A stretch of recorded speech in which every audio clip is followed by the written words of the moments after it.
Assalamualaikum warahmatullahi wabarakatuh. Kami dari kelompok 4 Mata kuliah perpajakan ingin mempresentasikan mengenai pajak penghasilan. Sebelumnya kami ingin memperkenalkan diri. Nama saya Ai Elsa Nur Hasanah. Saya Bakti Dwi Hasta. Nama saya Eka Fitriani. Nama saya Filia Nur Fadila. Nama saya Fahmi Urana Mali.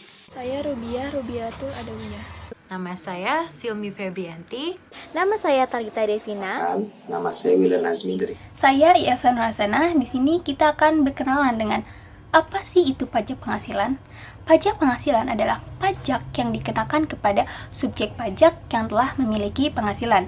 Nah, dasar hukum yang mengatur mengenai pajak penghasilan ini adalah Undang-Undang Nomor 36 Tahun 2008, di mana dalam Undang-Undang Pajak Penghasilan ini mengatur mengenai pajak penghasilan terhadap subjek pajak yang berkenaan dengan penghasilan atau penghasilan yang diperolehnya dalam tahun pajak tersebut. Nah, selanjutnya yaitu tentang subjek pajak. Subjek pajak itu tuh siapa sih? Subjek pajak itu yang pertama adalah orang pribadi. Nah, jadi kita orang pribadi, kita itu adalah subjek pajak gitu. Lalu yang kedua ada warisan yang belum terbagi sebagai satu kesatuan menggantikan yang berhak. Jadi di sini warisan yang belum terbagi kepada ahli warisnya, disebut sebagai subjek pajak juga. Lalu subjek pajak yang selanjutnya adalah badan. Badan sendiri apa? Jadi kayak perseroan terbatas, lalu firma, lalu koperasi, dan bentuk badan usaha lainnya. Ini tuh adalah subjek pajak juga gitu. Lalu yang terakhir adalah bentuk usaha tetap. Bentuk usaha tetap ini tuh disebut sebagai subjek pajak karena kan dia menghasilkan penghasilan ya, kayak gitu. Subjek pajak ini dapat dibedakan menjadi dua, yaitu subjek pajak dalam negeri dan subjek pajak luar negeri. Untuk subjek pajak dalam negeri dibedakan lagi menjadi tiga, ada subjek pajak orang pribadi, subjek pajak badan, dan subjek pajak warisan. Subjek pajak orang pribadi yaitu orang pribadi yang bertempat tinggal atau berada di Indonesia lebih dari 183 hari dalam jangka waktu 12 bulan. Jadi kalau misalnya ada orang yang bertempat tinggal di Indonesia lebih dari 183 hari, orang itu tuh disebut sebagai subjek pajak. Lalu yang kedua yaitu orang pribadi dalam 1 tahun pajak yang berada di Indonesia dan mempunyai niat untuk bertempat tinggal di Indonesia. Jadi kalau udah ada berniat tempat tinggal di Indonesia, maka ia pun disebut sebagai subjek pajak, di mana subjek pajak orang pribadi. Next yang selanjutnya yaitu ada subjek pajak badan, di mana subjek pajak badan ini adalah badan yang didirikan atau badan usaha yang berada di Indonesia. Namun dalam subjek pajak badan ini adanya pengecualian. Pengecualian untuk siapa? Untuk unit tertentu dari badan pemerintah yang memenuhi 4 kriteria ini. Kriteria yang pertama yaitu pembentukannya berdasarkan peraturan perundang-undangan. Lalu kriteria yang kedua, pembiayaannya bersumber dari dana APBN atau APBD. Lalu kriteria yang ketiga, penerimaan dari si badan usaha ini atau unit tertentu ini dimasukkan ke dalam anggaran pusat atau anggaran penerimaan daerah. Lalu yang terakhir yaitu pembukuannya diperiksa oleh aparat pengawasan fungsional negara. Jadi apabila ada unit tertentu atau badan yang memenuhi 4 kriteria ini, badan dari pemerintah ya tentunya, ini tuh tidak termasuk ke dalam subjek pajak. Yang terakhir yaitu subjek pajak warisan. Jadi subjek pajak warisan ini adalah warisan yang belum dibagi sebagai satu kesatuan kepada yang berhak. Jadi maksudnya itu apa? Jadi maksudnya itu adalah warisan yang belum dibagikan kepada ahli warisnya gitu, masih hartanya itu masih utuh sebagai warisan tersebut. Itu warisan tersebut itu adalah disebut sebagai subjek pajak. Yang selanjutnya adalah subjek pajak luar negeri.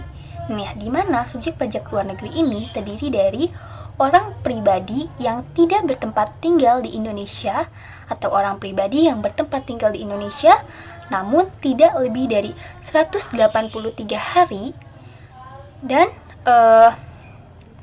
badan usaha yang tidak didirikan atau tidak berkedudukan di Indonesia namun mereka menjalankan kegiatan melalui bentuk usaha tetap di Indonesia. Nah, seperti itu. Lalu yang kedua yaitu orang pribadi yang tidak bertempat tinggal di Indonesia atau orang pribadi yang bertempat tinggal di Indonesia namun tidak lebih dari 183 hari dan badan yang tidak didirikan dan tidak berkedudukan di Indonesia namun mereka itu menerima penghasilan dari Indonesia tetapi bukan dari bentuk usaha tetap gitu. Jadi kalau misalnya mereka yang tidak bertempat tinggal di Indonesia lalu tidak bertempat tinggal di Indonesia namun tidak lebih dari 183 hari tetapi menerima penghasilan dari Indonesia, bukan melalui bentuk usaha tetap, nah mereka pun disebut sebagai subjek pajak luar negeri. Oke, setelah membahas mengenai subjek pajak, yang selanjutnya kita harus tahu wajib pajak. Nah, wajib pajak itu apa? Wajib pajak ini adalah subjek pajak yang telah menerima atau memperoleh penghasilan, di mana subjek pajak orang pribadi dalam negeri dikenai menjadi wajib pajak apabila penghasilannya melebihi penghasilan tidak kena pajak atau PTKP. Kayak wajib pajak ini dibedakan menjadi dua, ada wajib pajak dalam negeri dan wajib pajak luar negeri. Nah, tentu adanya perbedaan dari wajib pajak dalam negeri dan wajib pajak luar negeri. Untuk wajib pajak dalam negeri, yang pertama yaitu pajak dikenakan hanya atas penghasilan yang berasal dari Indonesia atau dari luar Indonesia. Sedangkan wajib pajak luar negeri dikenakan pajak hanya atas penghasilan yang bersumber dari atau yang berasal dari Indonesia. Oke, untuk perbedaan yang kedua yaitu untuk wajib pajak dalam negeri dikenakan pajak atas penghasilan neto. Jadi wajib pajak dalam negeri ini akan dikenakan pajak berdasarkan penghasilan netonya, penghasilan bersihnya. Seperti itu. Nah, sedangkan untuk wajib pajak luar negeri dikenakan pajak atas penghasilan bruto. Jadi masih penghasilan kotor, langsung dikenakan pajaknya sekian, sekian, dan sekian. Oke. Nah, lalu perbedaan yang ketiga yaitu berdasarkan tarif pajaknya. Untuk wajib pajak dalam negeri, tarif pajaknya itu yang digunakan adalah tarif umum. Nah, sesuai dengan Undang-Undang PPh pasal 17. Sedangkan wajib pajak luar negeri, tarif yang dikenakannya ini adalah tarif sepadan, sesuai dengan Undang-Undang PPh pasal 26. Nah, lalu perbedaan yang keempat, yang terakhir, yaitu wajib pajak dalam negeri wajib menyampaikan surat pemberitahuan tahunan atau SPT. Sedangkan wajib pajak luar negeri tidak berkewajiban untuk menyampaikan SPT-nya atau surat pemberitahuan tahunan. Nah, itulah mengenai pendahuluan mengenai apa itu pajak penghasilan, subjek pajak, dan wajib pajak. Materi yang selanjutnya akan disampaikan oleh teman saya. Nah, lalu selanjutnya ada kewajiban pajak subjektif. Apa sih kewajiban pajak subjektif? Nah, kewajiban pajak subjektif itu adalah merupakan suatu kewajiban membayar pajak yang melekat pada subjeknya. Nah, subjeknya itu termasuk badan atau seseorang dan tidak dapat dilimpahkan kepada pihak lain. Nah, seorang yang bertempat tinggal di Indonesia ini maupun di luar negeri dapat mempunyai kewajiban pajak ini asalkan ia memiliki hubungan ekonomi dengan Indonesia. Contohnya seperti TKW, TKI, dan sebagainya. Nah, lalu ada masa berlaku untuk pajak subjektif ini. Nah, di sini ada 5 pelaku. Yang pertama orang pribadi dalam negeri. Nah, dimulainya itu saat dilahirkan dan saat berada di Indonesia atau ingin bertempat tinggal di Indonesia. Nah, berakhirnya saat meninggal atau meninggalkan Indonesia untuk selama-lamanya. Yang kedua ada badan dalam negeri. Dimulainya saat didirikan atau berkedudukan di Indonesia dan berakhirnya saat dibubarkan atau tidak lagi berkedudukan di Indonesia. Yang ketiga ada luar negeri melalui BUT, Badan Usaha Tetap. Dimulainya saat menjalankan usaha atau melakukan kegiatan BUT di Indonesia. Nah, berakhirnya saat tidak lagi menjalankan usaha atau tidak lagi melakukan kegiatan badan usaha tetap di Indonesia. Yang keempat, luar negeri tidak melalui bentuk usaha tetap. Dimulainya saat menerima atau memperoleh penghasilan dari Indonesia ini. Dan berakhirnya saat tidak lagi menerima atau tidak memperoleh penghasilan dari Indonesia. Yang terakhir adalah warisan belum terbagi. Dimulainya saat timbulnya warisan yang belum terbagi. Nah, berakhirnya itu saat warisan telah selesai terbagikan. Lalu selanjutnya ada tidak termasuk subjek pajak. Nah, dalam pajak penghasilan itu tidak termasuk subjek pajak penting keadaannya. Mengapa? Karena dengan adanya bukan subjek pajak, walaupun seseorang yang tinggal di Indonesia atau badan yang tinggal di Indonesia itu tetap tidak dianggap tidak berada di Indonesia. Nah, lalu menurut pasal 3 Undang-Undang Nomor 36 Tahun 2008 yang tidak termasuk subjek pajak adalah yang pertama, kantor perwakilan negara asing. Ya, yang kedua, para pejabat perwakilan diplomatik dan konsulat atau pejabat lain dari negara asing dan orang-orang yang diperbantukan kepada mereka yang bekerja dan bertempat tinggal bersama-sama mereka. Dengan syarat pertama, bukan warga negara Indonesia dan di Indonesia tidak menerima atau tidak memperoleh penghasilan di luar jabatan atau pekerjaannya. Yang kedua, negara bersangkutan memberikan perlakuan timbal balik. Nah, lalu yang ketiga yang bukan subjek pajak menurut UU nomor 36 tahun 2008 adalah organisasi-organisasi internasional dengan syarat Indonesia menjadi anggota organisasi tersebut. Nah, yang kedua, tidak menjalankan usaha atau kegiatan lain untuk memperoleh penghasilan dari Indonesia selain memberikan pinjaman kepada pemerintah yang dananya berasal dari iuran para anggota. Lalu selanjutnya yang tidak termasuk subjek pajak menurut UU 36 tahun 2008 adalah pejabat-pejabat perwakilan organisasi internasional dengan syarat pertama, bukan warga negara Indonesia. Yang kedua, tidak menjalankan usaha, kegiatan ataupun pekerjaan lain untuk memperoleh penghasilan di Indonesia. Subbab selanjutnya yaitu objek pajak. Yang termasuk objek pajak adalah penghasilan, yaitu setiap tambahan kemampuan ekonomis yang diterima oleh wajib pajak, baik yang berasal dari Indonesia maupun dari luar Indonesia, yang dapat dipakai untuk konsumsi ataupun untuk menambah kekayaan wajib pajak yang bersangkutan, dengan bentuk nama maupun dalam bentuk lainnya. Seperti yang pertama, penghasilan karena imbalan pekerjaan maupun jasa seperti gaji, bonus, gratifikasi, komisi, bonus, maupun uang pensiun. Yang kedua, hadiah undian. Yang ketiga, laba usaha. Yang keempat, keuntungan penjualan ataupun keuntungan karena peralihan harta. Termasuk yang pertama, keuntungan peralihan harta kepada perseroan atau persekutuan, keuntungan peralihan harta kepada pemegang saham maupun sektor, keuntungan peralihan harta karena likuidasi, pemekaran, penggabungan maupun peleburan. Terus ada keuntungan peralihan harta berupa sumbangan, hibah maupun bantuan. Selanjutnya ada keuntungan peralihan harta penjualan ataupun penggabungan seluruh atau sebagian dana hak penambangan. Penghasilan selanjutnya yaitu yang kelima, penerimaan kembali pembayaran pajak yang sudah dibebankan menjadi biaya. Yang keenam ada bunga, yang termasuk bunga yaitu premium, diskonto, ataupun karena imbalan atas pembayaran hutang. Yang ketujuh ada dividen dengan nama ataupun dalam bentuk lainnya, seperti dari perusahaan asuransi kepada pemegang polis, dan dana hasil bagi usaha koperasi.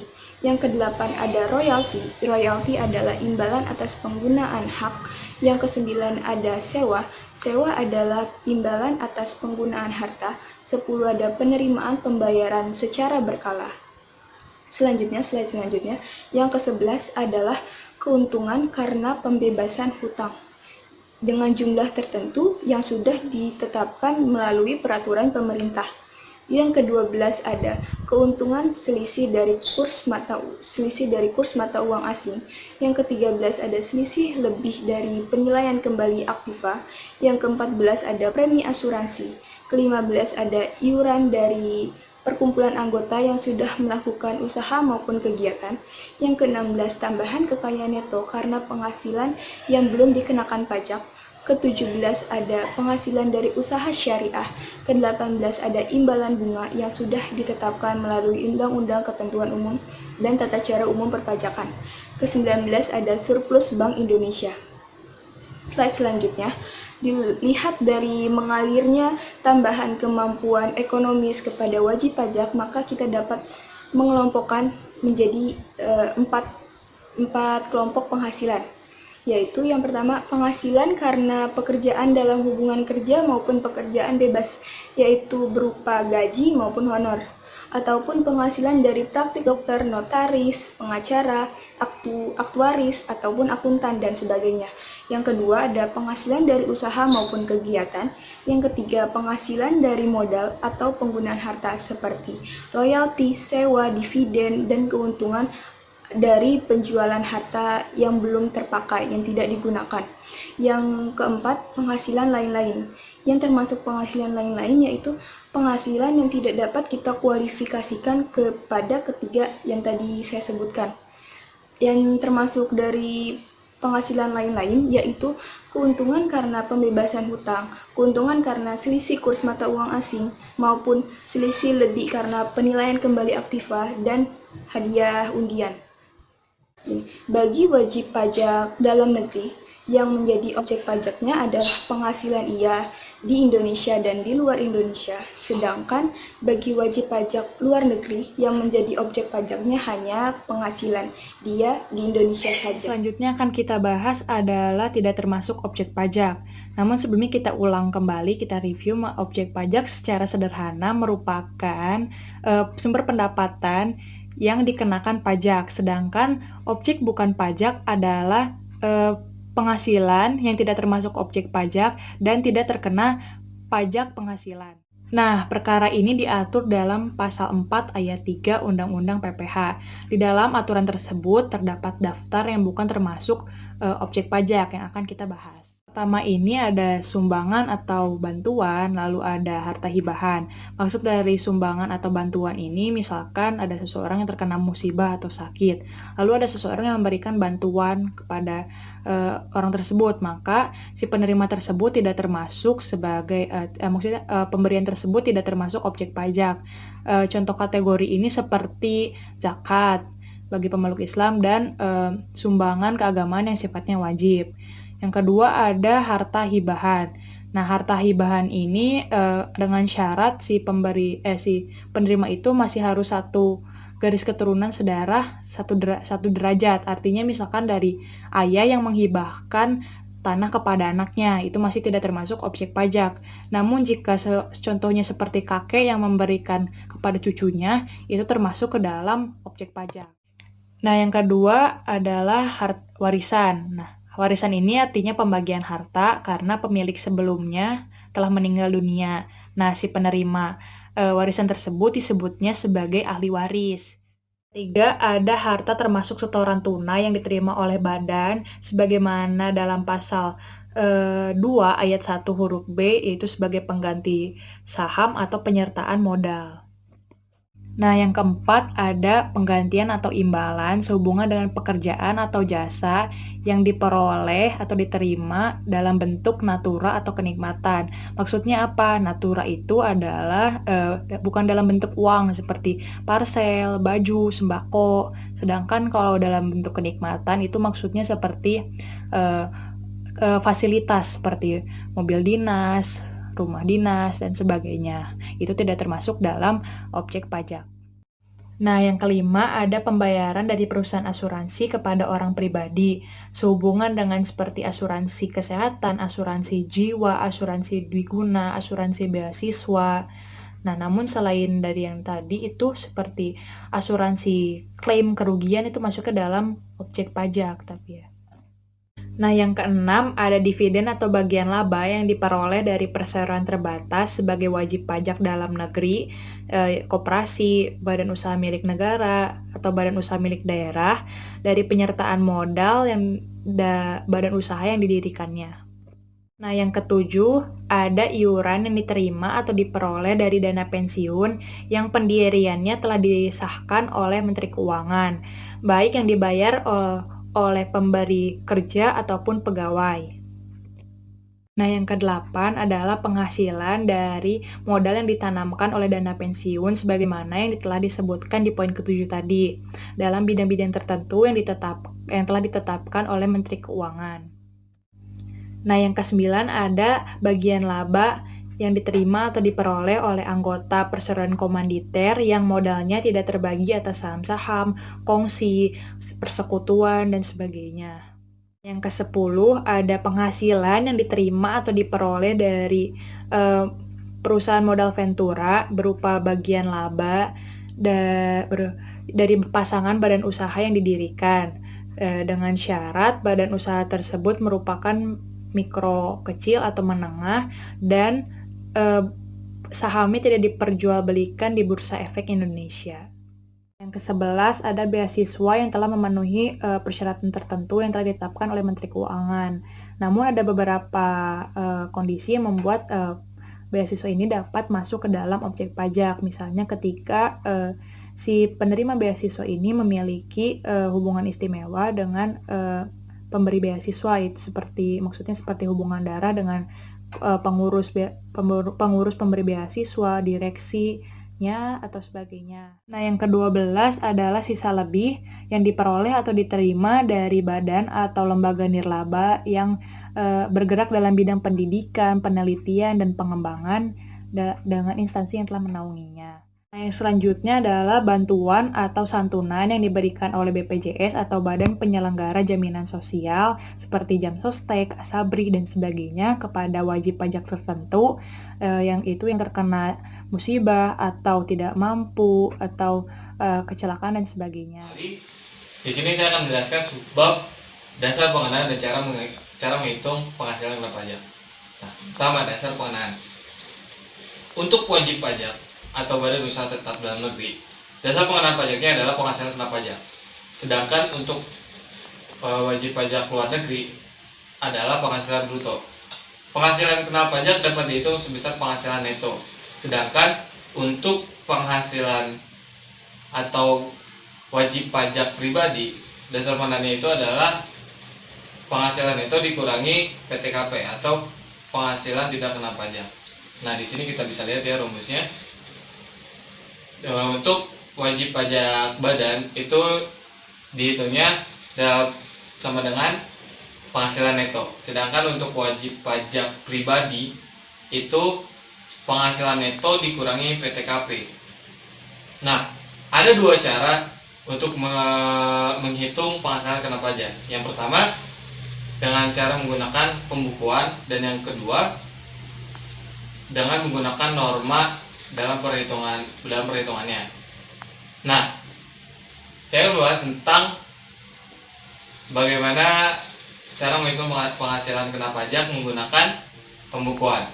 Nah, pembukuan adalah proses pencatatan secara teratur untuk mendapatkan informasi dan data yang meliputi harta, kewajiban atau utang, modal, penghasilan, biaya, dan penyerahan barang dan jasa yang dicatat dalam laporan laba rugi atau laporan keuangan yang berbentuk laporan laba rugi dalam setiap tahun pajak terakhir. Karena dalam pembukuan ini ada 3. Yang pertama, diselenggarakan dengan memperhatikan itikat baik dan memperhatikan atau mencerminkan kegiatan usaha yang sebenarnya. Yang kedua, diselenggarakan di Indonesia dengan menggunakan huruf Latin, angka Arab, satuan hitung mata uang rupiah. Dan yang ketiga, menggunakan bahasa Indonesia atau bahasa asing yang diizinkan oleh Menteri Keuangan. Nah, kemudian ini ada cara perhitungannya ya. Wajib pajak pribadi seperti telah dijelaskan, wajib pajak pribadi itu sama dengan penghasilan neto dikurangi PTKP.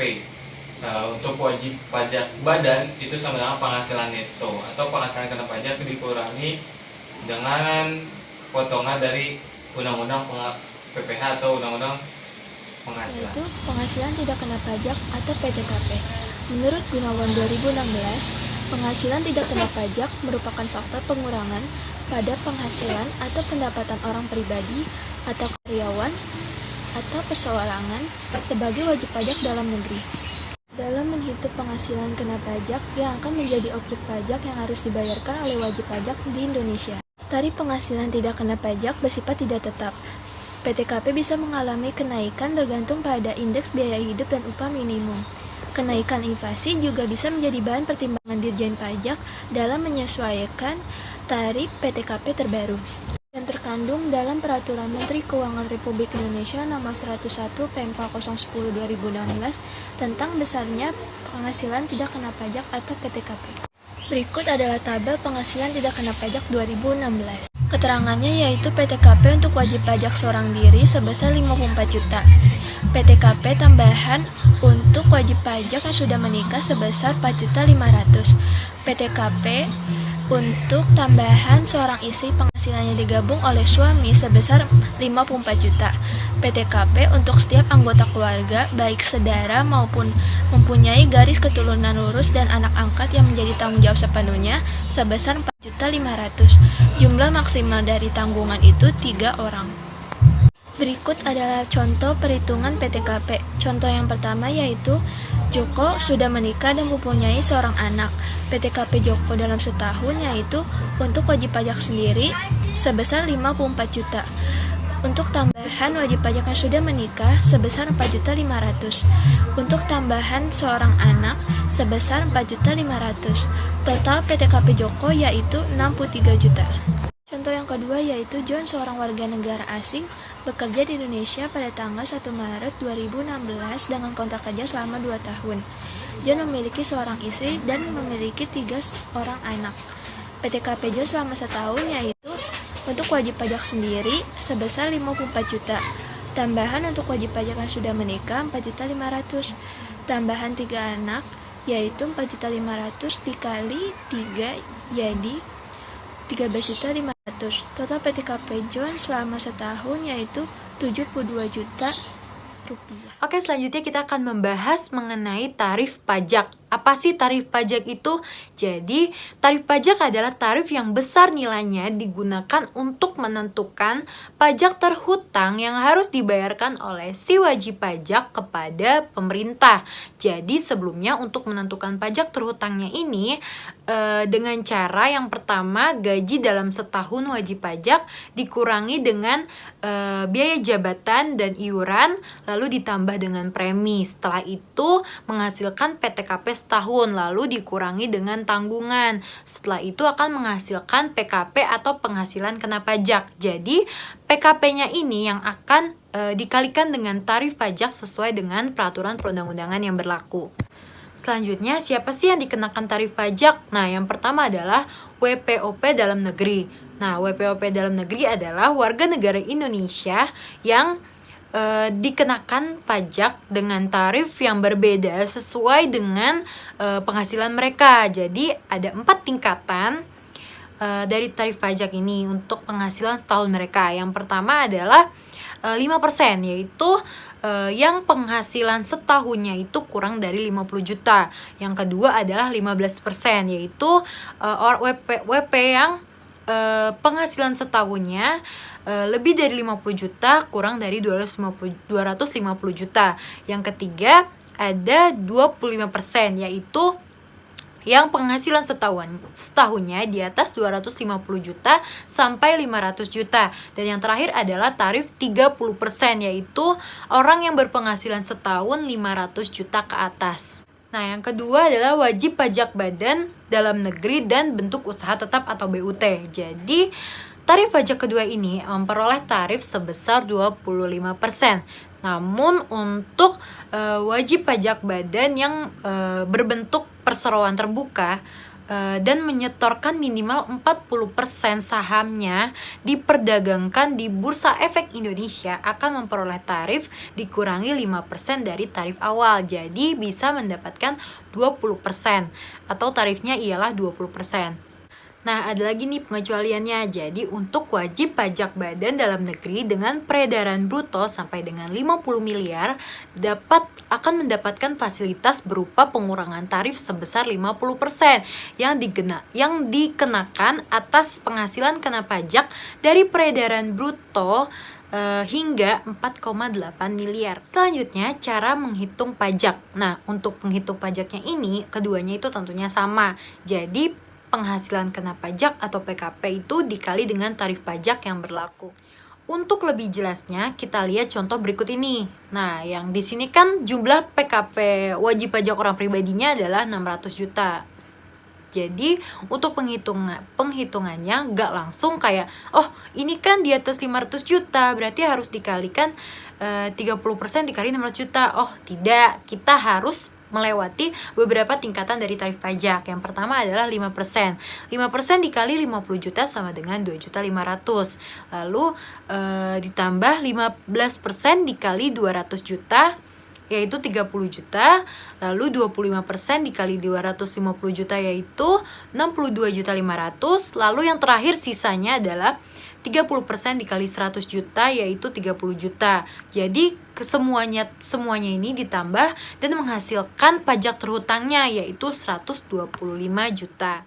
Nah, untuk menghitung tarif pajak wajib pajak badan dan bentuk usaha tetap itu hanya dengan mengkalikan penghasilan kena pajak dengan tarif yang berlaku, yaitu 25%. Nah, dengan pengecualian yang saya jelaskan tadi.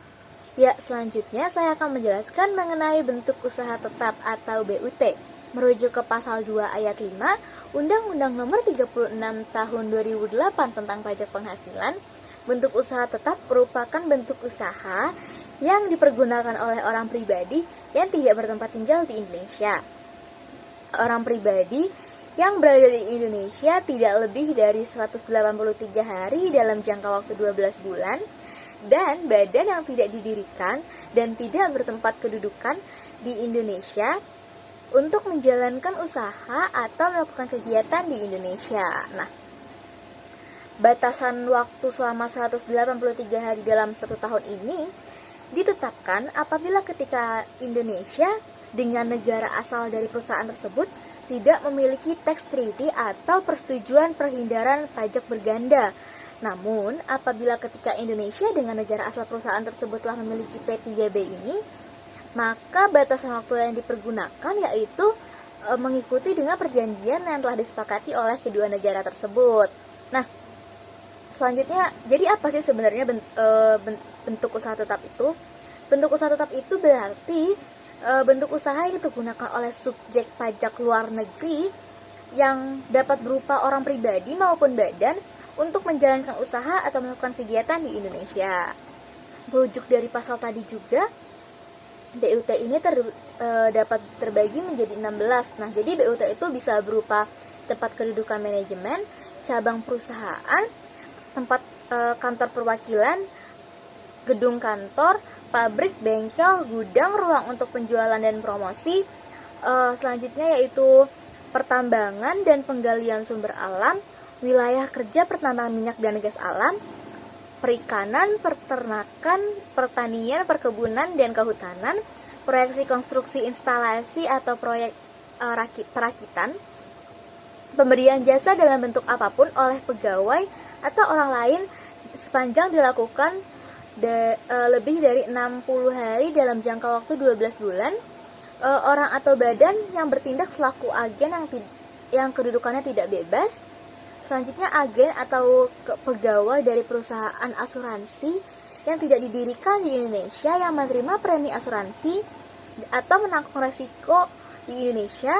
Dan yang terakhir yaitu komputer, agen elektronik atau peralatan elektronik yang dimiliki, disewa atau digunakan untuk penyelenggara transaksi elektronik untuk menjalankan kegiatan usaha melalui internet. Selanjutnya yaitu objek pajak penghasilan BUT. Yang menjadi objek pajak penghasilan BUT yaitu yang pertama, penghasilan dari usaha atau kegiatan tersebut dan dari harta yang telah dimiliki atau dikuasai. Nah, contohnya ketika suatu perusahaan memiliki cabang di Indonesia dan perusahaan tersebut mendapatkan laba, maka itu yang dikenakan pajak.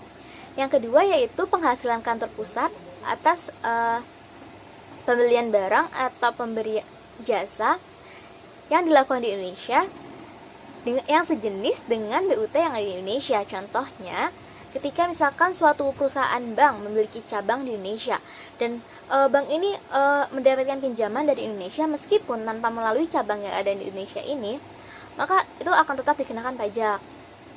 Nah, yang ketiga yaitu penghasilan sebagaimana tersebut dalam PPh pasal 26 yang diperoleh atau diterima oleh kantor pusat sepanjang terdapat hubungan yang efektif antara BUT dengan harta atau kegiatan yang menghasilkan penghasilan tersebut. Nah, contohnya itu ketika perusahaan yang bekerja sama dan mendapatkan royalti, itulah yang akan yang menjadi objek pajak.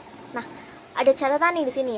Di samping biaya-biaya yang berkenaan dari poin yang pertama tadi, biaya-biaya pengeluaran kantor pusat dapat dikurangi dari penghasilan BUT tadi. Selanjutnya yaitu ada penentuan laba BUT. Nah, dalam menentukan laba BUT ini ada beberapa ketentuan nih yang perlu kita perhatikan. Yang pertama yaitu biaya administrasi kantor pusat yang boleh dibebankan yaitu adalah biaya yang berkenaan dengan kegiatan BUT. Besarnya pun ditentukan oleh Direktur Jenderal Pajak. Nah, yang kedua yaitu pembayaran BUT kepada kantor pusat yang tidak boleh dikenakan sebagai biaya, yaitu yang pertama ada royalti atau imbalan yang berhubungan dengan hak paten dan sebagainya. Yang kedua yaitu imbalan yang berhubungan dengan jasa manajemen. Dan yang ketiga yaitu bunga, kecuali bunga ini berkenaan dengan usaha perbankan. Dan selanjutnya yaitu perlakuan pajak atas penghasilan kena pajak dari suatu BUT yang ditanamkan kembali di Indonesia. Nah, penghasilan kena pajak dikurangi pajak penghasilan dari suatu BUT akan dikenakan PPh pasal 26 sebesar 20%. Nah, ini bersifat final kecuali penghasilan tersebut ditanamkan kembali di Indonesia. Nah, penanaman kembali ini pula perlu memperhatikan beberapa persyaratan. Yang pertama yaitu penanaman kembali dilakukan atas seluruh penghasilan kena pajak setelah dikurangi pajak penghasilan dalam bentuk penyertaan modal pada perusahaan yang baru didirikan dan berkedudukan di Indonesia. Dan yang kedua, perusahaan baru yang didirikan dan berkedudukan di Indonesia ini harus aktif melakukan kegiatan usaha sesuai dengan akta pendiriannya paling lama 1 tahun sejak perusahaan tersebut didirikan. Dan yang kedua yaitu penanaman kembali dilakukan dalam tahun pajak berjalan. Dan yang keempat yaitu tidak melakukan pengalihan atas penanaman kembali tersebut paling singkat dalam jangka waktu 2 tahun setelah perusahaan tersebut telah berproduksi komersial. Di sini saya akan menjelaskan 2 bab. Yang pertama, pemotongan atau pemungutan pajak yang bersifat final, dan yang kedua adalah cara-cara melunasi pajak. Nah, yang pertama, apa sih pajak penghasilan yang bersifat final itu? Nah, pajak penghasilan yang bersifat final atau PPh final merupakan pajak yang dikenakan tarif atau dasar pengenaan pajak tertentu atas penghasilan yang didapatnya atau diperolehnya pada setahun itu. Nah, tahukah apa bedanya penghasilan yang didapat dan diperoleh? Ketika didapat itu seperti hadiah, tapi kalau diperoleh itu dia dengan usaha sendiri. Nah, tapi perlu diketahui bahwasanya pajak penghasilan yang bersifat final berbeda dengan pajak penghasilan pada umumnya. Pada umumnya, pajak penghasilan dibayar ketika kita melaporkan berapa jumlah penghasilan kita selama setahun. Nah, berbeda dengan pajak penghasilan yang bersifat final. Pajak penghasilan yang bersifat final memang dibayar di muka, tapi pembayaran di muka ini bukan berarti pembayaran di muka atas penghasilan yang akan kita bayar di akhir nanti. Bisa dipahami?